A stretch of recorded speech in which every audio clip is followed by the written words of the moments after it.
Through the eyes of a servant I have worked for the master for many years. His house is large, his fields are wide, and his kindness fills them both.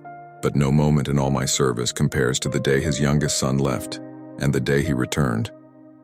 I still remember the morning the young master demanded his inheritance. The words struck like a blow. "Father, give me my share of the estate." The courtyard fell silent. We servants exchanged uneasy glances. No son spoke to his father that way. Not our master, not any father in Israel. Yet the master did not raise his voice. He only looked at his son with eyes full of sorrow, and agreed. Days later, we watched the young master pack his belongings, laughter on his lips, pride in his stride. Some of us muttered under our breath, "He will regret this." Others felt pity for the master, who stood at the gate long after his son disappeared over the hill. From that day, a quiet shadow fell over the estate. The master worked as before, but often he'd look toward the road as if listening for footsteps that never came. Seasons passed, news traveled from distant lands, stories whispered by travelers. They said the young master had squandered everything, living wildly, wasting what his father had built over a lifetime. Some of us shook our heads. The master was too soft, they said. He should have stopped him. But not once did the master scold, curse, or close his heart.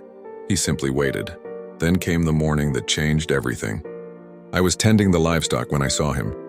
A thin figure on the road, walking slowly, clothes torn, head bowed. I ran to tell the master. Before I could finish my words, he was already running. The old man running. His robe lifted in the wind as he sprinted down the road like a child. We stood frozen, watching as he embraced that ragged figure. It was the lost son. When they returned, the master's face was brighter than the sun itself. "Quick," he shouted.